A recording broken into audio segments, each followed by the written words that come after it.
Minasan konnichiwa. Balik lagi di channel Tatakai Yonggo. Oke, jadi ini tadi saya habis kerja. Ini mau sharing lagi tentang gimana caranya bisa akrab dengan orang Jepang. Oke, jadi langsung kita mulai ya. Oke, yang pertama, pastikan menyapa duluan. Ya, kalau misalnya disapa duluan ya nggak apa-apa gitu. Tapi maksudnya pastikan minasang menyapa duluan. Kenapa? Karena orang Jepang itu, walaupun kita teman kerja, itu tetap dasarnya itu kalau sama orang yang belum dikenal itu adalah introvert. Berarti mereka itu akan selalu menjaga jarak gitu. Makanya supaya kita itu bisa mempertipis jarak itu, kita usahakan selalu menyapa duluan. Sehingga nanti lambat laun di benak mereka itu kita itu akan berkesan bahwasanya, oh ini orang yang kemarin nyapa duluan, oh ini yang nyapa duluan, oh siapa ya yang nyapa duluan itu, kan gitu. Jadinya kita itu nanti ada timbal balik lama-kelamaan gitu ya. Terus habis itu jangan coba-coba untuk sok akrab menyapa orang yang di luar, di jalan ya. Jadi kalau mungkin lagi di kereta atau mungkin lagi di bis atau di jalan. Beda dengan di Indonesia, kalau kita itu menyapa orang yang tidak dikenal, apalagi yang masih muda ya, itu apa ya, takutnya nanti berujung dilaporkan polisi, susah ya. Tapi kalau misalnya Minasang itu tinggalnya di pedesaan di Jepang dan di sana itu banyaknya itu orang tua, nah itu Minasang sapa aja nggak apa-apa. Itu konnichiwa, ohayo gozaimasu gitu nggak apa-apa. Karena kalau orang-orang yang di pedesaan, apalagi yang orang-orang tua, itu mereka itu masih ada budaya untuk saling menyapa, walaupun sama orang asing, gitu ya. Oke. Lalu yang kedua, Minasang itu kalau ngobrol sama orang Jepang itu seperlunya aja. Ini waktu di awal-awal ya, waktu belum akrab ya. Kan ini dalam rangka mencoba mengakrabkan diri dengan orang Jepang gitu kan. Kalau misalnya Minasang itu nanti awal-awal sudah so asik, takutnya dan sebagian besar itu nanti orang Jepang itu ilfil biasanya ya. Jadi nggak boleh so asik. Jadi Minasang ngomong seperlunya. Kalau misalnya mungkin ada joke, terus habis itu dilemparkan, nggak kena ya udah gitu kan. Kalau misalnya mereka ada joke, ya kita berusaha mengerti walaupun mungkin bahasa Jepangnya masih kurang gitu kan. Kayak gitulah ya, seperlunya ya. Oke, terus habis itu yang ketiga, dilarang dan jangan pernah minta. Jangan pernah minta. Entah apapun itu, jangan pernah minta ke orang Jepang ya. Apalagi seseorang yang kita pengen akrab dengannya. Jangan pernah minta duluan, jangan pernah. Kecuali ditawari, gitu ya. Ini sebenarnya nggak mencakup hanya barang ya. Dengan bantuan pun, bantuan yang lain ya misalnya kayak tenaga, kayak apa. Sebisa mungkin itu pun jangan minta gitu, kecuali ditawarin gitu.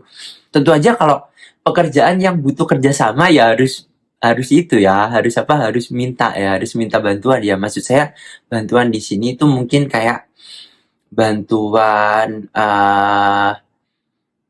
misalnya kita kurang uang, kita minta bantuan uang, jangan sampai, jangan pernah. Orang Jepang kalau sama uang hati-hati banget ya. Orang Jepang kalau sama uang hati-hati banget. Gitu. Terus habis itu kayak kita minta dibantu ngabsenin gitu, jangan pernah. Di situ pasti ujung-ujungnya malah susah akrab gitu nanti ya kalau kayak gitu ya. Kecuali kalau ditawarin duluan ya. Kalau ditawarin duluan ya it's okay, nggak apa-apa gitu. Nah, terus berikutnya itu adalah jangan pernah meminta kontak orang Jepang ke orang yang tidak bersangkutan gitu ya. Itu dame, susah akrabnya.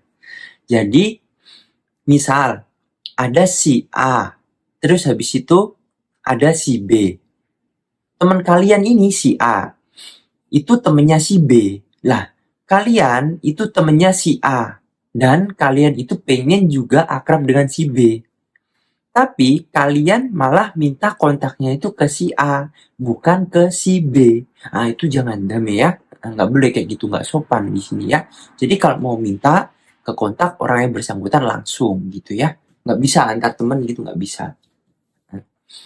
Hampir hampir nggak ada ya budaya kayak gitu di sini ya, gitu. Terus habis itu yang berikutnya, sebentar. Ini saya ada catatan juga. Oke, dilarang. Oh iya, oke. Dilarang meminta-minta udah ya. Nah, yang berikutnya adalah sering-sering ngasih hadiah kecil. Itu bisa bikin kita akrab sama orang Jepang gitu. Nah, hadiah kecil di sini tuh beneran kecil ya, beneran sesuatu yang mungkin minasang anggap itu remeh ya kalau kita sebagai orang Indonesia, karena kalau orang Indonesia itu kan sukanya itu kan hadiah itu harus sesuatu yang wah gitu ya, bukan yang remeh gitu ya. Jadi remeh di sini tuh maksudnya kayak cuma sebatang coklat, cuma sebungkus mie goreng gitu ya. Kayak gitu-gitu itu bagi orang Jepang itu udah berarti ya, udah berarti, dan kalau sering itu akan mengakrabkan diri kita dengan mereka juga gitu ya. Nah, jadinya apa ya? Minasang harus mempunyai mins- mi- mindset ya, sorry, mindset bahwa pemberian bagi orang Jepang itu sangat penting. Jadi sesuatu yang kecil pun itu tetap penting, sama halnya dengan sesuatu yang besar gitu ya. Jadi nggak ada yang dianggap remeh kalau tentang pemberian ya, gitu. Nah, terus jika minasang udah bisa ngobrol akrab dengan mereka, coba tanya kegiatan apa yang kira-kira minasang bisa lakukan bareng dengan mereka.